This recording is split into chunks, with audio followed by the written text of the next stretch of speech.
ಕೃಷಿ ಪರಿಕರ ಮಾರಾಟಗಾರ ಸಂಘದ ಅಧ್ಯಕ್ಷರು ನೇತೃತ್ವದಲ್ಲಿ ಎಲ್ಲ ಪರಿಕರ ಮಾರಾಟಗಾರರು ಈಗಾಗಲೇ ಸಮರ್ಪಕ ರಸಗೊಬ್ಬರ ಆಗಲಿ ಬಿತ್ತನೆ ಬೀಜ ಕೀಟನಾಶಕಗಳನ್ನ ಆಹಾರ ಮತ್ತು ವಿತರಣೆವಾಗಿ ಈಗಾಗಲೇ ನಾವು ತಮಗೆಲ್ಲ ಹೇಳಿದ್ವಿ. ಈಗ ಮುಂದುವರೆದ ಭಾಗಿಯಾಗಿ ಏನು ನಮ್ಮ ಫರ್ಟಿಲೈಸರ್ನ ಯಾವ ಥರ ನಾವು ರೈತರಿಗೆ ಯಾವುದೇ ಒಂದು ಸಮಸ್ಯೆ ಬರದಾಗಿ ನಾವು ಸಮರ್ಪಕವಾಗಿ ವಿತರಣೆ ಮಾಡುವುದರ ದೃಷ್ಟಿಯಿಂದ ಇವತ್ತು ನಮ್ಮ ತಾಲೂಕಿನ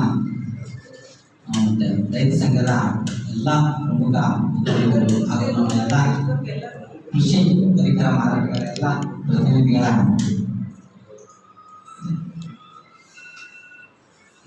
ಸಭೆ ಪ್ರಮುಖವಾಗಿ ಇವತ್ತು ಈಗ ನಾವೇನು ಎಲ್ಲ ಕಡೆ ಏನು ಮಾಡ್ತಿದ್ದೀವಲ್ಲ, ನಮ್ಮ ಏನು ಕೇಂದ್ರ ಸರ್ಕಾರದ ಏನು ಇವತ್ತು ಏನು ಪ್ರಮುಖ ಇದೆಯಲ್ಲ ಒಂದು ಕಾರ್ಯಕ್ರಮ, ಅಭಿಯಾನ ಕಾರ್ಯಕ್ರಮ ಖೇತಿ ಬಚಾವ್ ಆಂದೋಲನ ಅಂತ, ಅದನ್ನು ಸಹ ನಮ್ಮ ಎಲ್ಲ ರೈತ ಮುಖಂಡರಿಗೆ ಮತ್ತು ನಮ್ಮ ಈ ಕೃಷಿ ಪರಿಕರ ಮಾರಾಟಗಾರರಿಗೆ ಒಂದು ಈ ತರಬೇತಿ ಬಗ್ಗೆ ಈ ಕಾರ್ಯಕ್ರಮದ ಬಗ್ಗೆ ಒಂದು ಅವೇರ್ನೆಸ್ ಕಾರ್ಯಕ್ರಮವನ್ನು ಹಮ್ಮಿಕೊಂಡಿದ್ವಿ. ಇದು ಸಹ ರೈತರಿಗೆ ತಮ್ಮ ಮೂಲಕ ತಲುಪಿದಂಥದ್ದು ಸಹ ಇವತ್ತು ಹಮ್ಮಿಕೊಂಡಿದ್ದೇವೆ.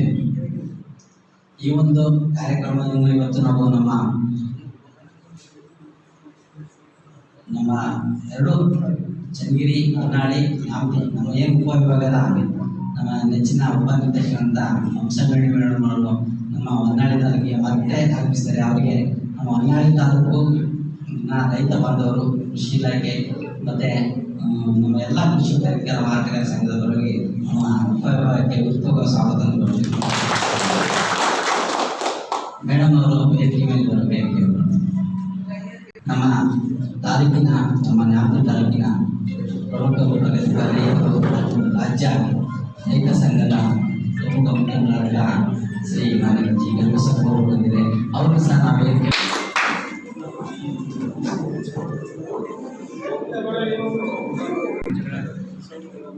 ಹೊನ್ನಾಳಿ ತಾಲೂಕಿನ ಕೃಷಿ ಪರಿಕರ ಮಾರಾಟಗಾರ ಸಂಘದ ಅಧ್ಯಕ್ಷ ಹಿರಿಯರಾದಂಥ ಶ್ರೀ ಪುಟ್ಟಣ್ಣ ಅವರಿದ್ದಾರೆ. ಅವರನ್ನು ಸಹ ನಾವು ವೇದಿಕೆ ಹಾಗೆ ನಮ್ಮ ಎರಡು ಅವಳಿ ತಾಲೂಕಿನ ಕೃಷಿ ಸಮಾಜದ ಅಧ್ಯಕ್ಷರಾದಂಥ ನಮ್ಮ ಹೊನ್ನಾಳಿ ತಾಲೂಕಿನ ನಾಯಕರು, ನಮ್ಮ ನ್ಯಾಮತಿ ತಾಲೂಕಿನ ಕುಮಾರಣ್ಣ ಅವರು ಸಹ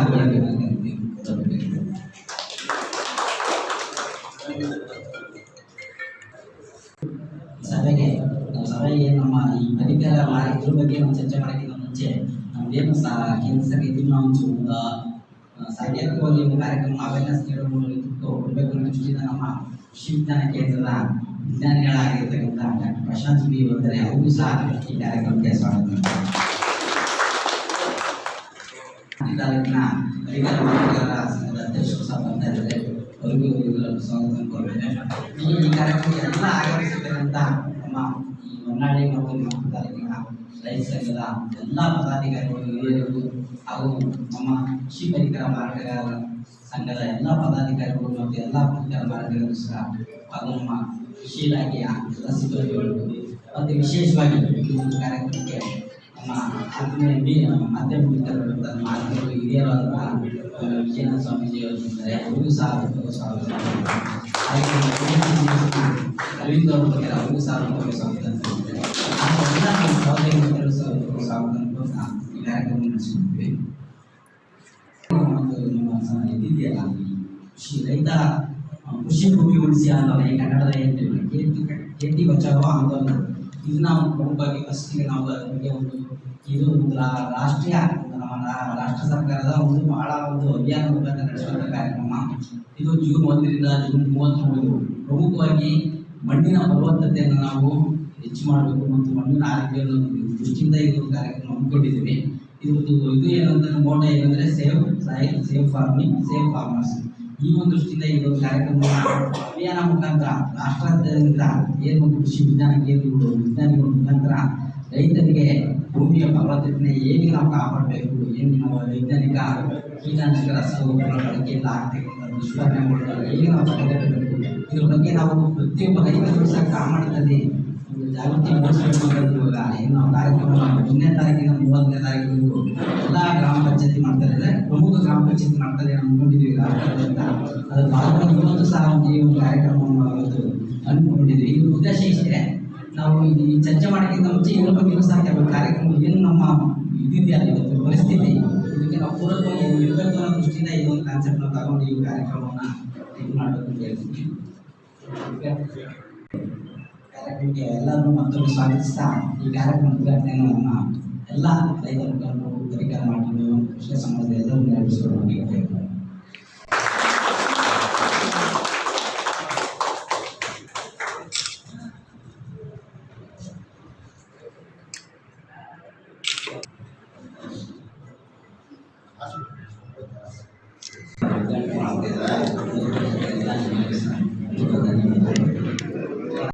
ಹೇಳಿದಂಗೆ ಇದು ಒಂದು ಕೃಷಿ ಮಂತ್ರಾಲಯ ಭಾರತ ಸರ್ಕಾರದ ಒಂದು ಅಭಿಯಾನ ಮುಖಾಂತರ ಈ ಮಣ್ಣಿನ ಫಲವತ್ತತೆ ಹೆಚ್ಚಿಗೆ ಹೇಗೆ ಮಾಡಬೇಕು ಅನ್ನೋ ದೃಷ್ಟಿಯಿಂದ ಒಂದು ಪ್ರಾಸ್ತಾವಿಕವಾಗಿ ನಮ್ಮ ಕೃಷಿ ವಿಜ್ಞಾನ ಕೇಂದ್ರ ಧಾರವಾಡ ಕೃಷಿ ವಿಜ್ಞಾನ ಕೇಂದ್ರ ಪ್ರಶ್ನೋತ್ತರಗಳಿದೆ. ಅವರು ಈ ಒಂದು ಕಾರ್ಯಕ್ರಮವನ್ನು ಉದ್ದೇಶಿಸಿ ಕೀರ್ತಿ ಬಚಾವ್ ಆಂದೋಲನ ಇದರ ಒಂದು ಪ್ರಾಸ್ತಾವಿಕ ಹಾಗೂ ಎಲ್ಲ ಗ್ರಾಮಸ್ಥರಿಗೂ ರೈತ ಬಾಂಧವರಿಗೂ ನಾನು ಸಂಜೆಯ ಶುಭಾಶಯಗಳನ್ನು ತಿಳಿಸುತ್ತಾ, ಸೊ ಇಂದಿನ ಮುಖ್ಯ ಉದ್ದೇಶ ಏನು, ಈ ಕಾರ್ಯಕ್ರಮದ ಏನು ಅಂತ ನೀಟಾಗಿ ಹೇಳಲು ಪ್ರಯತ್ನ ಪಡ್ತೀನಿ. ಸೊ ಇದು ಬಂದು ಖೇತ್ ಬಚಾವ್ ಆಂದೋಲನ ಅಂತ ಹೇಳಿ, ಸೊ ಇದನ್ನ ರಾಜ್ಯಾದ್ಯಂತ ನಾವು ರಾಜ್ಯಾದ್ಯಂತ ಹಾಗೂ ದೇಶಾದ್ಯಂತ ಇದನ್ನ ಮೋದಿಯವರು ಉದ್ಘಾಟನೆ ಮಾಡಿ ಕಾರ್ಯಕ್ರಮಕ್ಕೆ ನ್ಯಾಮತಿ ತಾಲೂಕಿನ ಸಹಾಯಕ ಸಹಕಾರ ಇಲಾಖೆ ಅಭಿವೃದ್ಧಿ ಅಧಿಕಾರಿಗಳ ಶ್ರೀ ನವೀನ್ ಸರ್ ಅವರು ಸಹ. ಸೊ ಖೇತ್ ಅಂತಂದ್ರೆ ಕನ್ನಡದಲ್ಲಿ ಭೂಮಿ ಅಥವಾ ನಮ್ಮ ಫಾರ್ಮ್ ಲ್ಯಾಂಡ್ ಅಂತ ಕರಿತೀವಿ. ನಮ್ಮ ಜಮೀನು ರಕ್ಷಣೆ ಮಾಡ್ಕೊಳ್ಳಿ ಮಾಡಿ ಅನ್ನೋದು ಒಂದು ಆಂದೋಲನ. ಈಗ ಯಾಕೆ ಇದನ್ನ ನಮ್ಮನ್ನ ರಕ್ಷಣೆ ಮಾಡಿ ಅಂತ ಹೇಳ್ತಿದ್ದಾರೆ,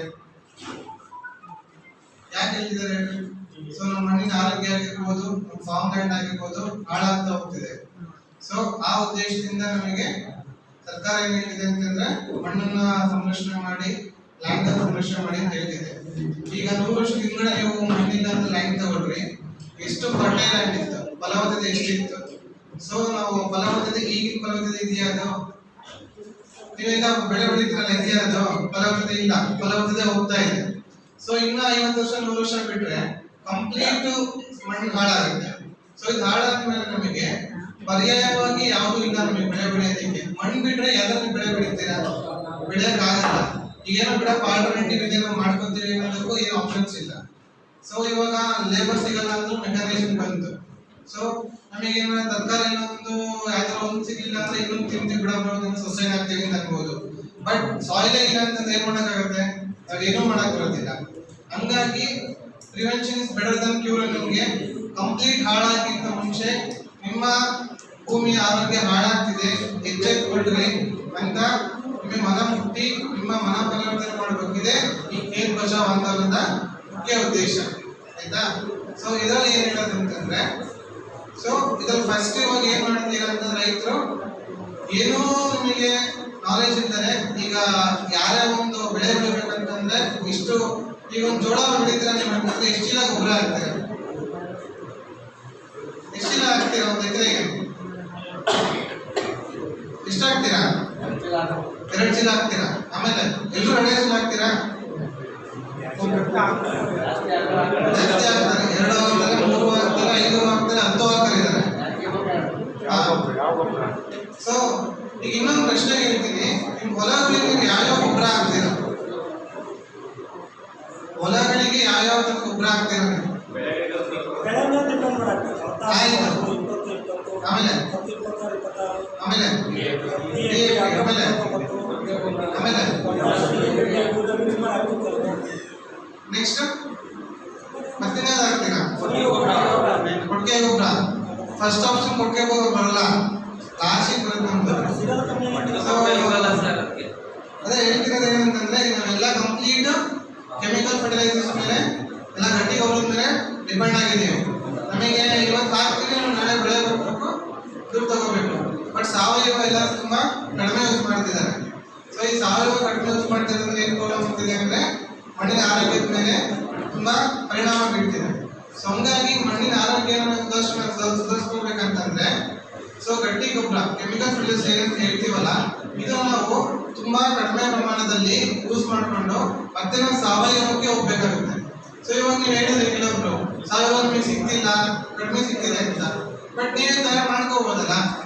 ಅದ್ರಲ್ಲಿ ಎಷ್ಟು ಆಪ್ಷನ್ ಸಿಗುತ್ತೆ ಅಂದ್ರೆ ನಿಮಗೆ ಜೀವಾಮೃತ ಮಾಡ್ಕೊಬೋದು, ಬೀಜಾಮೃತ ಮಾಡ್ಕೊಬೋದು, ಅಡಿಕೆ ಸಿಪ್ಪೆ ಗೊಬ್ಬರ ಮಾಡ್ಕೊಬೋದು, ಇಲ್ಲ ಎಣ್ಣೆ ಕಾಂಪೋಸ್ಟ್ ಮಾಡ್ಕೊಬೋದು. ಸೊ ಈ ಗೊಬ್ಬರ ಮತ್ತೆ ಜೀವಾಮೃತ ಅಷ್ಟೇ ಇರೋದ್ರೆ ಬೆಳೆ ಪದ್ಧತಿಗಳನ್ನು ಡಿಪೆಂಡ್ ಆಗ್ಬೋದಲ್ಲ. ಸೊ ಅಂತ ಬೆಳೆ ಮಾಡ್ಕೊಳೋದು, ಅಕ್ಕಡಿ ಬೆಳೆ ಮಾಡ್ಕೊಳೋದು, ಮತ್ತೆ ಕ್ರಾಪ್ ರೊಟೇಷನ್ ಅಂತ ಕರಿತೀವಿ. ಒಂದ್ಸಲ ಜೋಳ ಹಾಕಿದ್ರೆ ಇನ್ನೊಂದ್ಸಲ ದ್ವಿದಳ ಧಾನ್ಯಗಳು ಹಾಕೋದು, ಅದರಿಂದ ಮಣ್ಣಿನ ಫಲವತ್ತತೆ ಜಾಸ್ತಿ ಆಗುತ್ತೆ. ಸೊ ಆಮೇಲೆ ಕಟಾವು ಮಾಡಿದಂತ ಕ್ರಾಪ್ ರೆಸಿಡ್ಯೂಸ್ ಕರಿತೀವಲ್ಲ, ಅದನ್ನು ನೀವು ಮಣ್ಣಲ್ಲಿ ಮತ್ತೆ ಹಾಕಿದ್ರೆ ಇನ್ನೂ ಫಲವತ್ತತೆ ಜಾಸ್ತಿ ಆಗುತ್ತೆ. ಸೊ ಈ ತರ ನೀವು ಯಾಕೆ ಮಾಡ್ಕೊಳಕ್ಕಾಗೋದಿಲ್ಲ? ಸೊ ಈ ತರ ಮಾಡ್ಕೊಂಡು ಮಣ್ಣಿನ ಫಲವತ್ತತೆಗಳನ್ನ ಜಾಸ್ತಿ ಮಾಡ್ಕೊಬಹುದು, ಆಯ್ತಾ? ಸೊ ಇದರಲ್ಲಿ ಮೇಜರ್ ಏನಂತಂದ್ರೆ, ಸೊ ಮಣ್ಣಿನ ಆರೋಗ್ಯದಲ್ಲಿ ಏರುಪೇರು ಆಗೋದು ಯಾವಾಗ ಅಂತಂದ್ರೆ ಕೆಮಿಕಲ್ಸ್ ಜಾಸ್ತಿ ಯೂಸ್ ಮಾಡಿದಾಗ ಆ ಮಣ್ಣಿನಲ್ಲಿರುವಂತಹ ಸೂಕ್ಷ್ಮ ಜೀವಿಗಳು ಏನಿರುತ್ತೋ ಅದೆಲ್ಲ ಸಾಯ್ತಾ ಹೋಗುತ್ತೆ. ಸೊ ಸಾಯ್ತಾ ಹೋದಾಗ ಏನಾಗುತ್ತೆ, ಅದ್ರ ಜೀವ ಕೂಡ ಹಾಳಾಗ್ತಾ ಹೋಗುತ್ತೆ. ಸೊ ಮಣ್ಣಿನಲ್ಲಿ ತುಂಬಾ ಕಾರ್ಯಕ್ರಮಗಳು ಆಗ್ತವೆ. ಸೊ ನೈಟ್ರೋಜನ್ ಸಾರಜನಕವನ್ನು ಹಿಡಿದಿಟ್ಕೊಳ್ಳುವಂತ ಶಕ್ತಿ ಆಗಿರ್ಬೋದು, ಆಮೇಲೆ ಅದನ್ನು ಕೊಳೆಯುವಂತ ಶಕ್ತಿ ಆಗಿರ್ಬೋದು. ಸೊ ವಿಧ ವಿಧವಾದ ಕಾರ್ಯಗಳನ್ನು ಸೂಕ್ಷ್ಮಗಳು ಮಾಡ್ತವೆ. ಇದು ನಾವು ಕೆಮಿಕಲ್ ಯೂಸ್ ಮಾಡ್ತಾ ಹೋದಾಗ ಏನಾಗುತ್ತೆ, ಆ ಸೂಕ್ಷ್ಮಗಳನ್ನ ಸಾಯಿಸ್ತಾ ಬರ್ತೀವಿ. ಅದು ಸಾಯಿಸ್ತಾ ಬಂದ್ವಿ ಅಂತಂದ್ರೆ ಮಣ್ಣಿನ ಫಲವತ್ತತೆ ಹೋಗುತ್ತೆ, ಮಣ್ಣು ಸಾಯ್ತಾ ಹೋಗುತ್ತೆ. ಹಾಗಾಗಿ ಸಾವಯವನ್ನ ನೀವು ಜಾಸ್ತಿ ಅಡಾಪ್ಟ್ ಮಾಡಿಕೊಂಡು ಕೆಮಿಕಲ್ ಫರ್ಟಿಲೈಸರ್ಸ್ ಸ್ವಲ್ಪ ಕಡಿಮೆ ಮಾಡ್ಕೋಬೇಕು. ಸೊ ಅದ್ರಲ್ಲಿ ಇವಾಗ ಹೇಳಿದ ತಕ್ಷಣ 100% ನೀವು ಎಕ್ಸಾಕ್ಟ್ ಆಗಿ ಇದೇ ವರ್ಷ ಹೋಗ್ಬಿಟ್ಟು 100% ಭಾಗ ಸಾವಯವಾಗಿ ಮಾಡಕ್ ಆಗೋದಿಲ್ಲ. ಅದಕ್ಕೆ ಏನ್ ಮಾಡಿ ಅಂತಂದ್ರೆ ಹಂತ ಮಾಡ್ಕೊತಾ ಹೋಗ್ಬೇಕು. ಫಾರ್ ಎಕ್ಸಾಂಪಲ್, ಈ ವರ್ಷ ನೀವು 80% ಗಟ್ಟಿ ಗೊಬ್ಬರ ಹಾಕಿದ್ರೆ 20% ಸಾವಯವ ರೂಪದಲ್ಲಿ ಗೊಬ್ಬರವನ್ನು ಕೊಡ್ತಾ ಹೋಗ್ಬೇಕು. ಮುಂದಿನ ವರ್ಷಕ್ಕೆ 70-30 ಭಾಗ, ಆಮೇಲೆ 60-40 ಭಾಗ, ಆಮೇಲೆ 50-50 ಭಾಗ.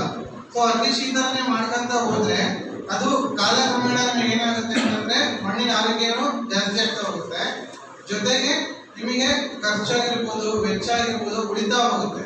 ಇವಾಗ ಅದನ್ನ ಏನ್ ಮಾಡ್ತಾರೆ ಕೆಲವೊಬ್ರು ರೈತರು ಅಂತಂದ್ರೆ ಎದ್ರ ಮಾಡಕ್ಕಾಗಲ್ಲ ಅಂತ ಕೂರಿ ಗೊಬ್ಬರ ಇಸ್ಕೊಳ್ಳೋದಿರ್ಬೋದು, ನೋಡ್ಗಡ್ಡೆ ಇಸ್ಕೊಳ್ತಾರೆ. ಬಟ್ ಅದ್ರಲ್ಲಿ ಎಷ್ಟು ಜಿನೈನಾಗಿ ಪ್ಯೂರ್ ಆಗಿ ನಿಮಗೆ ಗೊಬ್ಬರ ಸಿಗುತ್ತೆ ಹೇಳ್ತಾರೆ. ಸೊ ಮೆಜಾರಿಟಿಯಲ್ಲಿ ಮಣ್ಣಿರುತ್ತೆ, ಇಲ್ಲಾಂದ್ರೆ ಕಲುಷಿತ ಪದಾರ್ಥಗಳಿರುತ್ತೆ, ಇಲ್ಲಾಂದ್ರೆ ಹೊಸ ಮಣ್ಣಿಗೆ ಜಾಸ್ತಿ ನೋಡ್ತಾರೆ ಹೊರತು ನಿಮಗೆ ಕ್ಲೀನಾಗಿ ಸಿಗಲ್ಲ. ಅದ್ರ ಬದಲು ನೀವೇ ಮಾಡ್ಕೊಂಬೋದಲ್ಲ. ನಿಮಗೆ ಕಾಂಪೋಸ್ಟ್ ಮಾಡ್ಕೊಳಕ್ಕೆ ಏನು ಪ್ರಾಬ್ಲಮ್ ಇದೆ, ಜೀವಾಮೃತ ಬೀಜಾಮೃತ ಮಾಡ್ಕೊಬಹುದು. ಸೊ ಈ ತರ ನೀವೇ ಮಾಡ್ಕೊಂಡು ನಿಮ್ಮ ಹೊಲಗಳಿಗೆ ಹಾಕೊಂಡು ಭೂಮಿನ ಸುಧಾರಿಸ್ಕೊಬೇಕಾಗುತ್ತೆ, ಆರೋಗ್ಯನ. ಸೊ ಇದ್ರ ಜೊತೆಗೆ ಮುಖ್ಯವಾಗಿ ಏನ್ ಹೇಳೋದಂದ್ರೆ, ಈಗ ಕೆಲವೊಬ್ಬರು ಬೆಳೆಗೆ ಆಧಾರಿತ ರಸಗೊಬ್ಬರ ಕೊಡಬೇಕು ಅಂತ ಅವರು ಯಾವ ತರ ಈಗಿನ 16 ಜೊತೆಗೆ ಯಾವ ಬೆಳೆಗೆ ಎಷ್ಟು ಸೂಕ್ತ ಅನ್ನೋದನ್ನ ನಾವು ಪ್ಯಾಕೇಜ್ ಆಫ್ ಪ್ರಾಕ್ಟೀಸ್ ಅಂತ ಕರಿತೀವಿ. ಅದ್ರಲ್ಲಿ ಇಷ್ಟೇ ಇರಬೇಕು ಅಂತ ನೀವು ಅಷ್ಟೇ ಪ್ರಮಾಣಿತ ಗೊಬ್ಬರ ಕೊಟ್ಟರು ಕೂಡ ಸೂಕ್ತವಾಗಿರ್ತದೆ. ಅದು ಒಂದು ನೀವು ತಿಳ್ಕೊಳ್ಬೇಕಾಗುತ್ತೆ. ಮತ್ತೆ ಇನ್ನೊಂದು ಏನಂತಂದ್ರೆ, ಮಣ್ಣು ಪರೀಕ್ಷೆ ಆಧಾರಿತ ರಸಗೊಬ್ಬರವನ್ನು ಕೊಡೋದು ತುಂಬಾ ಸೂಕ್ತ ಇರುತ್ತೆ. ಮಣ್ಣು ಪರೀಕ್ಷೆ ಬಗ್ಗೆ ಎಲ್ಲರಿಗೂ ಗೊತ್ತಾ? ಮಾಡಿಸಿದ್ದೀರಾ? ಮಣ್ಣು ಪರೀಕ್ಷೆ ಮಾಡಿಸಿದ್ದೀರಾ? ಸೊ ಈಗ ಆಯ್ತು, ಮಣ್ಣು ಪರೀಕ್ಷೆ ಯಾರು ಮೆಜಾರಿಟಿ ಮಾಡಿಸಿರ ಅಂತ ಅನ್ಕೊಳ್ಳೋಣ. ಬಟ್ ಮಣ್ಣು ಪರೀಕ್ಷೆ ಮಾಡಿಸಿದಾಗ ನೀವು ಗೊಬ್ಬರ ಕೊಡ್ತಿದ್ದೀರಾ, ಆಯ್ತಾ? ಇಲ್ಲಿರೋರಿಗೆ ಒಂದು 50% ಜನಕ್ಕಂತೂ BP ಶುಗರ್ ಅಂತ ಇದ್ದೇ ಇರುತ್ತೆ. ಸೊ ಈಗ ನಾವು ನಮ್ಮ ಆರೋಗ್ಯ ಮೇಂಟೈನ್ ಮಾಡ್ಕೊಳ್ಳೋದಕ್ಕೆ BP ಇದೆಯಾ ಇಲ್ಲ ಅಂತ ಚೆಕ್ ಮಾಡಿಸಲ್ಲ ಮಾತ್ರ ನುಂಗ್ತೀವ? ಯಾರಾದ್ರೂ ಮಾತ್ರ ನುಂಗಲ್ಲ ನಾವು. ಸೊ ಹೋಗಿ ಹಾಸ್ಪಿಟಲ್ BP ಚೆಕ್ ಮಾಡಿಸ್ತೀವಿ. BP ಏನಾದ್ರು 80 to 120 ರೇಂಜ್ ಆ ಕಡೆ ಹೋದ್ರೆ ಲೋ BP ಆಗಿದೆ, ಲೋ BP ಮಾತ್ರ ನುಂಗ್ತೀವಿ. ಹೈ BP ಆಗಿದೆ, ಹೈ BP ಮಾತ್ರ ನುಂಗ್ತೀವಿ. ಸೊ ಅದು ಬಿಟ್ಬಿಟ್ಟು ಚೆನ್ನಾಗಿ ಏನಪ್ಪ ಇದ್ದಾರೆ ನನಗೆ ಗೊತ್ತಿಲ್ಲ, ನಾನು ಡೈಲಿ ಮಾತ್ರ ನುಂಗ್ಬೇಕಂತ ನುಂಗ್ತಾರೆ ಯಾರಾದ್ರು? ನುಂಗಲ್ಲ. ಬಟ್ ಭೂಮಿಗೆ ಏನ್ ಮಾಡ್ತೀರಾ? ಭೂಮಿಗೆ ಏನಿದೆ ಫಲವತ್ತತೆ, ಯಾವ್ದು ಜಾಸ್ತಿ ಇದೆ, ಯಾವ್ದು ಕಡಿಮೆ ಇದೆ ಏನು ತಿಳ್ಕೊಂಡ್ರೆ ನೀವು ಹೆಂಗ್ ಬೇಕು ಗೊಬ್ಬರ ಹಾಕಿದ್ರೆ ಅದಕ್ಕೆ ಏನ್ ಯೂಸ್ ಇದೆ? ಸುಮ್ಮನೆ ಮಣ್ಣಿನ ಫಲವತ್ತತೆ ಹಾಳಾಗುತ್ತೆ, ಜೊತೆ ನಿಮ್ಮ ಖರ್ಚು ವೇಸ್ಟ್, ನಿಮ್ಮ ಕೂಲಿನೂ ವೇಸ್ಟ್, ಟೈಮು ವೇಸ್ಟ್. ಸೊ ಅದ್ರ ಪ್ರಕಾರ ಏನ್ ಹೇಳೋದಂದ್ರೆ ಮಣ್ಣು ಪರೀಕ್ಷೆ ಫಸ್ಟ್ ಮಾಡಿಸಿ. ಸೊ ಮಣ್ಣು ಪರೀಕ್ಷೆ ಮಾಡಿಸಿದಾಗ ನಿಮ್ಗೆ ಏನಾಗುತ್ತೆ ಅಂತಂದ್ರೆ ಮಣ್ಣಿನಲ್ಲಿರುವಂತಹ ಸಾರಜನಕ, ರಂಜಕ, ಪೊಟ್ಯಾಶ್ ಇದು ಬಹುಮುಖ್ಯವಾದ ಪೋಷಕಾಂಶಗಳು ಅಂತ ಕರಿತೀವಿ. ಇದು ಯಾವ ಪ್ರಮಾಣದಲ್ಲಿದೆ, ಪ್ರಮಾಣದಲ್ಲಿದ್ರೆ ಮಧ್ಯಮದಲ್ಲಿ ಇದೆಯೋ, ಅತಿ ಕಡಿಮೆಯಲ್ಲಿ ಇದೆಯೋ, ಇಲ್ಲ ಅತಿ ಹೆಚ್ಚಲ್ಲಿದೆಯೋ ಅಂತ ಗೊತ್ತಾಗುತ್ತೆ. ಮಧ್ಯಮದಲ್ಲಿ ಅತಿ ಹೆಚ್ಚಲ್ಲಿದ್ರೆ ನಿಮಗೆ ಗೊಬ್ಬರ ಹಾಕಂತ ಪ್ರಮಾಣ ಕಡಿಮೆ ಆಗುತ್ತೆ. ಈಗ ಅತಿ ಕಡಿಮೆ ಇದ್ರೆ ಹಾಕ್ಬೇಕು, 3 ಒಂದೇ ತರ ಇರಲ್ಲ. ಈಗ ಒಬ್ಬರು ಮನುಷ್ಯನಿಗೆ ಇನ್ನೂ ವೇರಿಯೇಷನ್ ಇರುತ್ತೋ ಅದೇ ತರ ಒಬ್ಬ ರೈತನ ಹೊಲದಿಂದ ಇನ್ನೊಬ್ಬ ರೈತನ ಹೊಲಕ್ಕೂ ಕೂಡ ನಮಗೆ ತುಂಬಾ ವೇರಿಯೇಷನ್ಸ್ ಇರುತ್ತೆ. ಒಂದು 2 ಚೀಲ ಮೂಟೆ ಗೊಬ್ಬರ ಹಾಕ್ತಾ ಅಂದ್ಬಿಟ್ಟು ನಾನು 3 ಚೀಲ ಹಾಕ್ತಿದ್ದನಿಗೆ ಕೀಟ್ ಬರುತ್ತೆ ಅನ್ನೋದು ತಪ್ಪು. ಹಂಗಾಗಿ ಯಾರೇ ಆದ್ರೂ ಮಣ್ಣು ಪರೀಕ್ಷೆ ಮಾಡಿಸಿ ಹೊಸ ಗೊಬ್ಬರನ ಹಾಕ್ಬೇಕಾಗುತ್ತೆ, ಆಯ್ತಾ. ಸೊ ಮಣ್ಣು ಪರೀಕ್ಷೆ ಯಾವ ತರ ಮಾಡೋದು, ಹೆಂಗ್ ಮಾಡಿಸ್ಬೇಕು? ಸೊ ಮಣ್ಣು ಪರೀಕ್ಷೆ ಮಾಡಿಸೋದು ಈಸಿ ಇದೆ. ಸಂಸ್ಕೃತವಾಗಿ ಹೇಳ್ಬೇಕಂತಂದ್ರೆ 1 ಎಕರೆ ಜಾಗದಲ್ಲಿ ಒಂದು 10 ರಿಂದ 15 ಅಂತ ಸ್ಪಾಟದಲ್ಲಿ ಮಣ್ಣು ತಗೋಬೇಕಾಗತ್ತೆ. ಏಕವಾರ್ಷಿಕ ಬೆಳೆಗಳು ಅಂತಂದ್ರೆ ಭತ್ತ ಇರ್ಬೋದು, ರಾಗಿ, ಇವುಗಳಾದ್ರೆ ನೀವು 10 ರಿಂದ 15 ಸೆಂಟಿಮೀಟರ್ ಆಳದಲ್ಲಿ ಮಣ್ಣನ್ನ ತಗೊಂಡ್ಬರ್ಬೇಕಾಗುತ್ತೆ. ಅದೇ ಬಹುವಾರ್ಷಿಕ ಬೆಳೆಗಳಾದ್ರೆ ಅಡಿಕೆ, ತೆಂಗು, ಕಾಫಿ ಈ ತರ ಆದ್ರೆ ಒಂದು 40 ರಿಂದ 65 ಸೆಂಟಿಮೀಟರ್ ತನಕ ಆಳದಂತಾನೆ ಮಣ್ಣನ್ನ ಅಗೆದು ಒಂದು 10 ರಿಂದ 15 ಸ್ಪಾಟ್ ತಗೊಂಡು ಅದಾದ್ಮೇಲೆ ಅದನ್ನು ನೀಟಾಗಿ ಕಲಿಸ್ಬಿಟ್ಟು ಅದನ್ನ ಕಲ್ಲು ಇಂಟೆ ಎಲ್ಲ ತೆಗೆದು ನೀಟಾಗಿ ಒಂದು ಅರ್ಧ ಕೆಜಿ ಮಣ್ಣಷ್ಟು ಮಾಡಿಕೊಂಡು ನಮ್ಮ ಕೃಷಿ ವಿಜ್ಞಾನ ಕೇಂದ್ರಕ್ಕೆ ಈಗಂದ್ರೆ ಕೃಷಿ ಇಲಾಖೆಗೆ ತಗೊಂಡ್ಬಂದ್ಬಿಟ್ರೆ ಅದನ್ನ ಒಂದು ವಾರದ ಒಳಗಡೆ ನಿಮಗೆ ಅನಾಲಿಸಿಸ್ ಮಾಡಿಬಿಟ್ಟು ಹೇಳ್ತಾರೆ ಏನಿದೆ, ಏನು ಕಡಿಮೆ ಇದೆ ಅಂತ. ಆ ರಿಪೋರ್ಟ್ನ ಇಟ್ಕೊಂಡು ನೀವು ಅದ್ರ ಆಧಾರಿತವಾಗಿ ರಸಗೊಬ್ಬರವನ್ನು ಕೊಡೋದ್ರಿಂದ ನಿಮಗೆ ದುಡ್ಡಿನ ವೆಚ್ಚನೂ ಉಳಿಯುತ್ತೆ ಮತ್ತೆ ಭೂಮಿ ಆರೋಗ್ಯ ಕೂಡ ಸುಧಾರಣೆ ಆಗುತ್ತೆ. ಸೊ ಈ ತರ ಮಾಡೋದ್ರಿಂದ ನಿಮಗೆ ಹೆಲ್ಪ್ ಆಗುತ್ತೆ. ಇದ್ರದ್ದು ಅಮೌಂಟ್ ಬಂದು ನಿಮಗೆ ಜಾಸ್ತಿ ಇರೋದಿಲ್ಲ.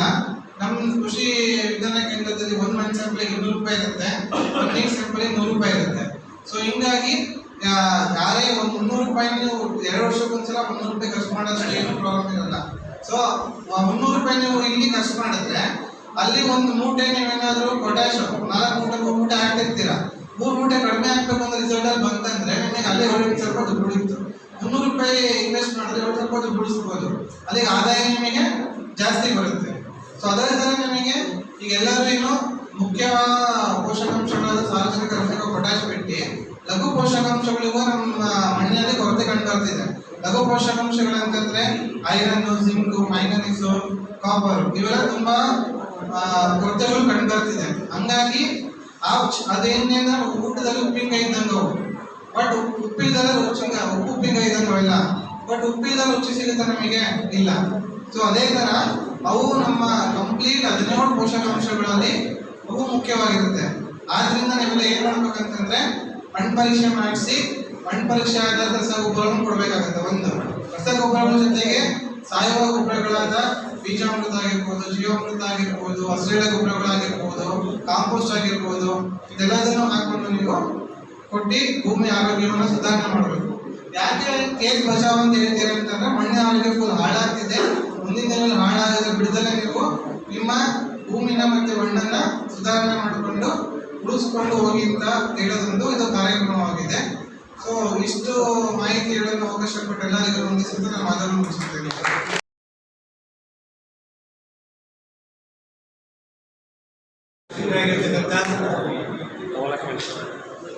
ಕೃಷಿ ಇಲಾಖೆಯ ಅಧಿಕಾರಿಗಳೇ, ಇಲ್ಲಿ ಆಗಮಿಸಿರ್ತಕ್ಕಂಥ ಎಲ್ಲ ನನ್ನ ಅನ್ನದಾತ ಬಂಧುಗಳೇ,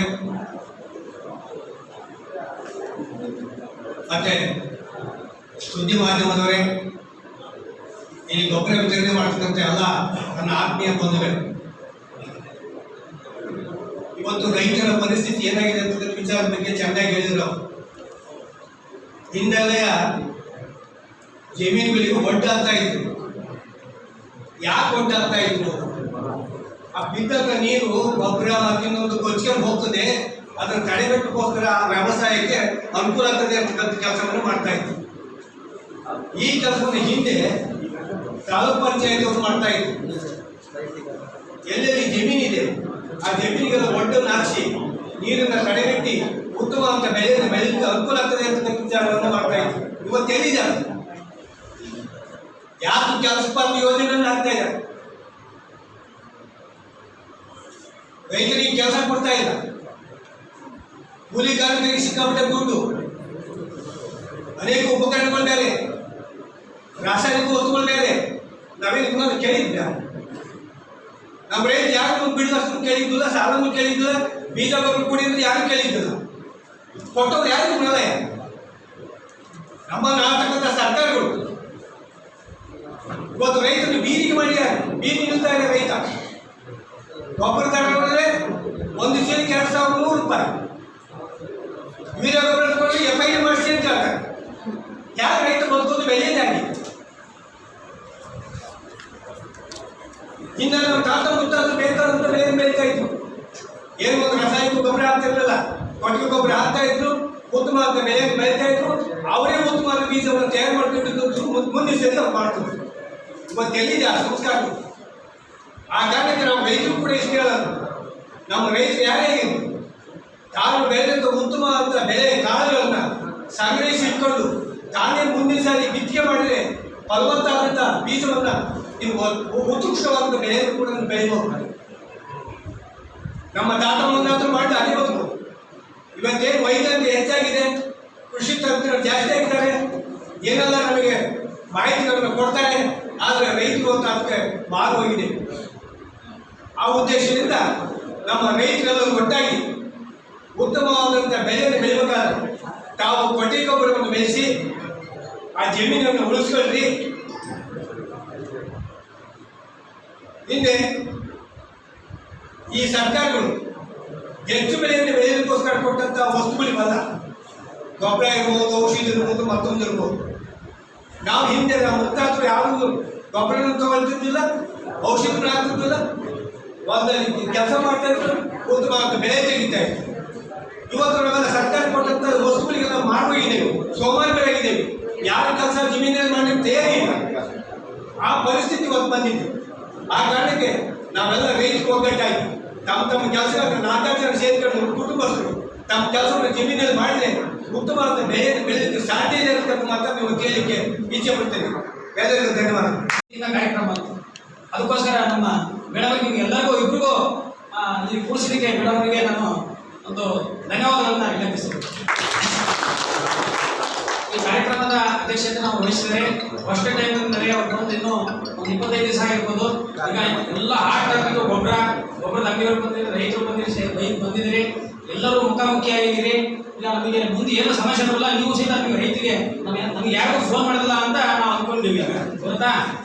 ನಿಮಗೆ ಯಾಕಂದ್ರೆ ಅವ್ರು ಬಂದಿದ್ದಾರೆ, ಎಲ್ಲರೂ ತಿಳ್ಕೊಂಡಿರಿ, ನೀವು ಏನು ಸಮಸ್ಯೆ ಬರೋದಿಲ್ಲ ಅಂತ ನಾವು ಅಂದ್ಕೊಳ್ತೀವಿ. ಅದಕ್ಕೋಸ್ಕರ ಈ ಕಾರ್ಯಕ್ರಮಕ್ಕೆ ನಮ್ಮ ಹೊನ್ನಾಳಿ ಕೃಷಿ ಪರಿಕರ ಮಾರಾಟದ ಅಧ್ಯಕ್ಷರಾದಂತಹ ಪುಟ್ಟಣ್ಣವರು ಬಂದಿದ್ದಾರೆ. ಅವರು ಕೂಡ ಕೃಷಿ ಇಲಾಖೆ ಪರವಾಗಿ ಪರವಾಗಿ ಧನ್ಯವಾದಗಳು ಹೇಳ್ತಿದ್ದೇನೆ. ಅದೇ ರೀತಿಯಲ್ಲಿ ನಮ್ಮ ಸೊಳಗ ಚನ್ನಬಸವ ಬಹಳ ಸೊಗಸಾಗಿ ಹೇಳಿದರು. ನಾವೇನು ಜಿಯೋ ಕ್ರಾಸ್ ಬಂದವೆ ಅವುಗಳು ಅಂತೇಳಿ ಆ ಮಟ್ಟಿಗೆ ನಾವು ರೈತರು ಯಾರು ಸಹಿತ ಇವತ್ತು ವ್ಯವಸ್ಥೆ ಕರಿಬಸವಗೌಡರು ಅವ್ರು ಬಹಳ ಚೆನ್ನಾಗಿ ಹೇಳಿದ್ರು. ಜಿಯೋ ಕ್ರಾಸ್ ಎಲ್ಲ ಬಂದವೆ, ಆ ಹಂತಕ್ಕೆ ನಾವು ರೈತರು ಹೋಗ್ತಾ ಇಲ್ಲ ಅಂತ ಹೇಳಿದ್ರು. ಅದನ್ನ ಯಾರಿಗೂ ಇವತ್ತು ನಮಗೂ ಗೊತ್ತಿಲ್ಲ, ನಿಮಗೂ ಗೊತ್ತಿಲ್ಲ. ನಾವೇನೋ ಒಂದು ಕೃಷಿ ಪದ್ಧತಿ ಮಾಡ್ತಿದ್ವಿ, ಹೋಗ್ತಿದ್ವಿ, ಅವ್ರಿಗೆ ಗೊಬ್ಬರ ಸಿಕ್ಕರೆ ಸಾಕು, ಬೀಜ ಸಿಕ್ಕರೆ ಸಾಕು ಅನ್ನೋ ಒಂದು ಮನೋಭಾವನೆಗಳಿದೆ ಅಂತೇಳಿ ಹೇಳಿದ್ವಿ. ಅದಕ್ಕೋಸ್ಕರ ನಾವು ಸಹಿತ ರೈತರಾದವರು ಬರೀ ಕೃಷಿ ಅನ್ನೋದೇ ನಾವು ತಾಂತ್ರಿಕವಾಗಿ ಮಾಹಿತಿಗಳನ್ನ ತಗೋಬೇಕು. ಬಹಳ ಸೊಗಸಾಗಿ ಹೇಳಿದ್ರು. ಅವರಿಗೂ ಕೂಡ ಕೃಷಿ ಇಲಾಖೆ ಪರವಾಗಿ, ತಮ್ಮೆಲ್ಲರ ಪರವಾಗಿ, ವೈದ್ಯರ ಪರವಾಗಿ ಧನ್ಯವಾದಗಳನ್ನ ಹೇಳಕ್ಕೆ. ಅದೇ ರೀತಿಯಲ್ಲಿ ನಮ್ಮ ಬಸವಪ್ಪ ಸಹಿತ ಅವರು ಕೂಡ ಎಲ್ಲ ಕೃಷಿ ಬಗ್ಗೆ ಬಹಳ ಚೆನ್ನಾಗಿ ಹೇಳಿದ್ದಾರೆ. ಅವರು ಕೂಡ ತಮ್ಮೆಲ್ಲರ ಪರವಾಗಿ, ಕೃಷಿ ಇಲಾಖೆಯ ಪರವಾಗಿ, ವೈಯಕ್ತಿಕವಾಗಿ ಧನ್ಯವಾದಗಳನ್ನ ಹೇಳಕ್ಕೆ. ಅದೇ ರೀತಿಯಲ್ಲಿ ನ್ಯಾಮತಿ ತಾಲೂಕಿನ ಕೃಷಿ ಪರಿಕರ ಮಾರಾಟಗಾರರ ಸಂಘದ ಅಧ್ಯಕ್ಷರಾದ ವಾಯಿಶ್ ಅವರು ಬಂದರೆ ಅವರು ಕೂಡ ಕೃಷಿ ಇಲಾಖೆಯ ಪರವಾಗಿ, ತಮ್ಮೆಲ್ಲರ ಪರವಾಗಿ ಧನ್ಯವಾದಗಳನ್ನ ಹೇಳಕ್ಕೆ ಇಷ್ಟಪಡ್ತೀನಿ. ಅದೇ ರೀತಿಯಲ್ಲಿ ಹೊನ್ನಾಳಿ ತಾಲೂಕಿನ ಕೃಷ್ಣ ಸಮಾಜದ ಅಧ್ಯಕ್ಷರಾದಂತಹ ಅವ್ರಿಗೂ ಕೂಡ ಕೃಷಿ ಇಲಾಖೆಯ ಪರವಾಗಿ ತಂತ್ರವಾಗಿ ಇಷ್ಟಪಡ್ತೀನಿ. ಅದೇ ರೀತಿಯಲ್ಲಿ ನಮ್ಮ ನ್ಯಾಮತಿ ತಾಲೂಕಿನ ಕೃಷಿಕ ಸಮಾಜದ ಅಧ್ಯಕ್ಷರು ಬಹಳ ಚೆನ್ನಾಗಿ ಹೇಳಿದ್ರು. ನಾವು ಹೇಳ್ತೀವಿ ಏನಂದ್ರೆ, ಯಾಕಂದ್ರೆ ನೋವು ಯಾಕೆ ಬರ್ತದಪ್ಪ ಅಂದ್ರೆ ನಮ್ಮ ಮೇಡಮ್ ಅವರು ಹೇಳಿದ್ರು, ಒಂದು 6 ರೈತ ಸಂಪರ್ಕ ಕೇಂದ್ರದವೆ, 4 ಜನ ಮ್ಯಾನೇಜ್ ಮಾಡಕತ್ತೀವಿ ಅಂತಂದ್ರೆ ಇವತ್ತು ಎಷ್ಟು ಕಷ್ಟ ಇದೆ ಅಂದ್ರೆ ಫೀಲ್ಡ್ ಕೆಲಸ ಮಾಡೋದು. ಯಾಕಂದ್ರೆ ನೀವು ರೈತರು ಒತ್ತಡ ಮಾಡ್ತಿರ್ತೀರಿ, ಇವರು ಒತ್ತಡ ಮಾಡ್ತಿರ್ತೀರಿ, ಮೇಲಧಿಕಾರಿಗಳು ಕೆಲಸ ಮಾಡಬೇಕು. ಇವತ್ತು ಎಷ್ಟು ಒತ್ತಡ ಅಂತಂದ್ರೆ ಕೇಳತಕ್ಕಂಥ ಅಧಿಕಾರಿಗಳು ಅವಾಗ ನಾವು ಹೇಳೋದಿಲ್ಲ. ನಮ್ಮ ಕುಮಾರಣ್ಣ ಹೇಳಿದ್ರು, ನಾವು ಕೃಷಿಕ ಸಮಾಜದ ಅಂಗವಾಗಿ ಎಲ್ಲರೂ ಕಳಿಸಿ ಇನ್ನೊಂದು ಮೀಟಿಂಗ್ ಮಾಡ್ತಾರೆ ಅಂತ ಹೇಳಿದರೆ ಅವ್ರಿಗೂ ಕೂಡ ನಾವು ಕೃಷಿ ಇಲಾಖೆ ಪರವಾಗಿ ವೈಯಕ್ತಿಕವಾಗಿ ಧನ್ಯವಾದಗಳನ್ನ ಹೇಳಕ್ಕೆ ಇಷ್ಟಪಡ್ತೇನೆ. ಅದೇ ರೀತಿಯಲ್ಲಿ ನಮ್ಮ ಸಹಕಾರಿ ಸಂಘದ ತಾಲೂಕು ಅಧಿಕಾರಿಗಳು ನವೀನ್ ಸರ್ ಬಂದಿದ್ದಾರೆ. ಅವರು ಕೂಡ ಕೃಷಿ ಇಲಾಖೆ ಪರವಾಗಿ ವೈಯಕ್ತಿಕವಾಗಿ ಧನ್ಯವಾದಗಳನ್ನ ಇಷ್ಟಪಡ್ತೀನಿ. ಸಾಹೇಬ್ರೆಂದ್ರು ಪಾಪ ಅವರು ಏನು ಬೇಜಾರಾಗಿರೋ ಗೊತ್ತಿಲ್ಲ. ಯಾಕಂದ್ರೆ ನಾವೆಲ್ಲರೂ ಒಂದು ಕಾರ್ಯಕ್ರಮ, ಒಂದು SMS ಮ್ಯಾಟ್ರ್ ಬಗ್ಗೆ ಹೇಳಕ್ ಕರೆದಿವಿ. ನಾವು ಇಲಾಖೆಯವರು ಅಂತೇಳಿ ನಮ್ಮ ಹೊಸ ಎದುರಿಸಿಬಿಟ್ರು. ಏನಂತ ತಿಳ್ಕೊಂಡು ಪಾಪ ಅವ್ರು ಫಸ್ಟ್ ಬಂದಿರ್ತಾರೆ, ಏನಂತ ವಿಚಾರ ಗೊತ್ತಿರಲ್ಲ. ಇವಾಗ ಇಲ್ಲೇ ಫೀಲ್ಡಲ್ಲಿ ಏನಿರ್ತಾರೆ ಮತ್ತು ರಾಜಕೀಯ ಇರ್ತದೆ, ಎಲ್ಲವೂ ಇರ್ತದೆ. ಅವ್ರು ನೇರವಾಗಿ ಅಲ್ಲಿಂದ ಬಂದು ಹೇಳಕ್ಕಾರ ಅವು ಸಮಸ್ಯೆ ಆಗ್ತಿರ್ತವೆ ಅಂತ ಅವರು ಕೂಡ ನಮ್ಮ ಪ್ರಶಾಂತ್ ಸರ್ ಬಹಳ ಸೊಗಸಾಗಿ ಮಣ್ಣಿನ ಆರೋಗ್ಯದ ಬಗ್ಗೆ ಖೇತಿ ಬಚಾವ್ ಬಗ್ಗೆ ಹೇಳಿದರೆ ಅವರಿಗೂ ಕೂಡ ಕೃಷಿ ಇಲಾಖೆಯ ಪರವಾಗಿ ತಮ್ಮ ಪರವಾಗಿ ಧನ್ಯವಾದಗಳನ್ನು ಹೇಳಲಿಕ್ಕೆ. ಅದೇ ರೀತಿಯಲ್ಲಿ ನಮ್ಮ ತಾಲೂಕಿನ ಸಹಾಯಕ ನಿರ್ದೇಶಕರಾದಂಥ ವಿಶ್ವನಾಥ್ ಸರ್ ಬಂದಿದ್ದಾರೆ, ಅವರು ಕೂಡ ವೈಯಕ್ತಿಕವಾಗಿ ತಮ್ಮ ಪರವಾಗಿ ಧನ್ಯವಾದಗಳನ್ನು ಹೇಳಲಿಕ್ಕೆ. ಅದೇ ರೀತಿಯಲ್ಲಿ ನಮ್ಮ ರೈತ ಸಂಘರು ಬಹಳ ಅಲ್ಲೇ ಬರ್ತಿದ್ರು, ಎಲ್ಲರೂ ಹೇಳ್ತೀವಿ ವಿಚಾರಗಳನ್ನ. ಈ ವಿಚಾರಗಳನ್ನ ಮೇಡಮ್ ಹತ್ರ ಹೇಳಿ ಪ್ರಸ್ತಾಪ ಮಾಡಿ ಇವೆಲ್ಲರೂ ಒಂದು ಸಭೆಗೆ ಭಾಜನವಾಗಿದೆ. ತಮಗೂ ಕೂಡ ವೈಯಕ್ತಿಕವಾಗಿ ಕೃಷಿ ಇಲಾಖೆ ಪರವಾಗಿ ಧನ್ಯವಾದಗಳನ್ನು ಹೇಳಕ್ಕೆ ಇಷ್ಟಪಡ್ತೀನಿ. ಅದೇ ರೀತಿಯಲ್ಲಿ ನಮ್ಮ ಕೃಷಿ ಪರಿಕರ ಮಾರಾಟಗಾರರು ಎಲ್ಲರೂ ಸಜ್ಜಾಗಿದ್ದಾರೆ ಗೊಬ್ಬರ ಕೊಡೋಕ್ಕೆ. ತಾವು ಸಹಿತ ಅವ್ರು ಏನಪ್ಪ ಅಂತಂದ್ರೆ ಆಧಾರ್ ಕಾರ್ಡ್ಗಳನ್ನು ತಗೊಂಡು ಹೋಗಿ ರಸಗೊಬ್ಬರ ಮಾತಾಡ್ತಾರೆ, ಮೇಡಮ್ ಅವರು ಚರ್ಚೆ ಮಾಡ್ತಾರೆ, ಮುಖಾಮುಖಿ ಆಗ್ತಾರೆ ಈಗ ಸದ್ಯದಲ್ಲಿ. ಅದಕ್ಕೋಸ್ಕರ ನಾವೆಲ್ಲರೂ ಸಹಿತ ಆಧಾರ್ ಕಾರ್ಡ್ ನೀಡಿ ಅವರಿಗೆ ಸಹಕರಿಸಿ ನೀವೆಲ್ಲರೂ ನಿಮ್ಗೆ ಏನೈತಲ್ಲ ಜಾಸ್ತಿ ಒತ್ತಡ ಮಾಡಕ್ ಹೋಗ್ಬಿಡಿ, ಅವ್ರಿಗೂ ಒತ್ತಡ ಮಾಡಕ್ ಹೋಗ್ಬಿಡಿ, ನಮಗೂ ಒತ್ತಡ ಮಾಡಕ್ ಹೋಗ್ಬಿಡಿ. ಸರ್ಕಾರದ ಒಂದು ಏನು ಮಾರ್ಗಸೂಚಿ ಇರ್ತಾವಲ್ಲ ಅದನ್ನ ಎಲ್ಲರೂ ಸಹಿತ ಪಾಲನೆ ಮಾಡೋದಂತ ಹೇಳಿ ಅವರು ಏನ್ ಕೇಳ್ತಾರಲ್ಲ, ನೀವು ಏನ್ ಜಸ್ಟ್ ಆಧಾರ್ ಕಾರ್ಡ್ ಕೇಳ್ತಾರೆ, ಆ ಬೇರೆ ವಿಚಾರಗಳು ಏನಿರ್ತಪ್ಪ ಅಂದ್ರೆ ನಿಮಗೆ ವೈಯಕ್ತಿಕವಾಗಿ ನೀವು ಹೇಳ್ತೀರಿ ಹೌದಾ, ನಾವು ಅವ್ರಿಗೆ ಹೇಳ್ತೀವಿ. ಇದು ಒಂದು ಸಮತೋಲಿತವಾಗಿ ತಗೊಂಡ್ರೆ ಎಲ್ಲರೂ ಚೆನ್ನಾಗಿ ನಡೀತೆ, ಬಹಳ ಕಷ್ಟ ಆಗುತ್ತೆ, ಎಲ್ಲರಿಗೂ ಕಷ್ಟ ಆಗುತ್ತೆ ಅಂತ ಹೇಳ್ತಾ ಅವರು ಕೂಡ ಈ ಕಾರ್ಯಕ್ರಮ ಭಾಗಿದ್ದಾರೆ. ಅವರು ಕೂಡ ಕೃಷಿ ಇಲಾಖೆ ಪರವಾಗಿ ತಮ್ಮ ಪರವಾಗಿ ಧನ್ಯವಾದಗಳನ್ನ ಹೇಳಕ್ಕೆ ಇಷ್ಟಪಡ್ತೀನಿ. ಅದೇ ರೀತಿ ನಮ್ಮ ಕೇಂದ್ರ ಕೃಷಿ ಅಧಿಕಾರಿಗಳು ಬಂದರೆ ಅವರಿಗೂ ಕೂಡ ಧನ್ಯವಾದಗಳು ಹೇಳಕ್ಕೆ ಇಷ್ಟಪಡ್ತೇನೆ. ನಮ್ಮ ಈ ಒಂದು ಕಾರ್ಯಕ್ರಮವನ್ನು ಆಯೋಜಿಸಿ ಮಾಡಿದಂಥ ಸಿಬ್ಬಂದಿ ವರ್ಗದವರಿಗೂ ಧನ್ಯವಾದಗಳಿಂದ 4ನೇ ಅಂಗ ಈ ಮೀಡಿಯಾ ನಮ್ಮ ಸ್ವಾಮಿನವರು ಬಂದಿದ್ದಾರೆ, ಅವ್ರಿಗೂ ಕೂಡ ಕೃಷಿ ಇಲಾಖೆಯ ಪರವಾಗಿ ವೈಯಕ್ತಿಕವಾಗಿ ನಮ್ಮೆಲ್ಲರೂ ಧನ್ಯವಾದಗಳನ್ನು ತಿಳಿಸುತ್ತೇನೆ. ಅದೇ ರೀತಿ ನಮ್ಮ ಅನಿತಾಳ್ ಅವರು ಬಂದಿದ್ದಾರೆ, ಅವರಿಗೂ ಕೂಡ ಕೃಷಿ ಇಲಾಖೆಯ ಪರವಾಗಿ ವೈಯಕ್ತಿಕವಾಗಿ ಧನ್ಯವಾದಗಳು ತಿಳಿಸುತ್ತೇನೆ.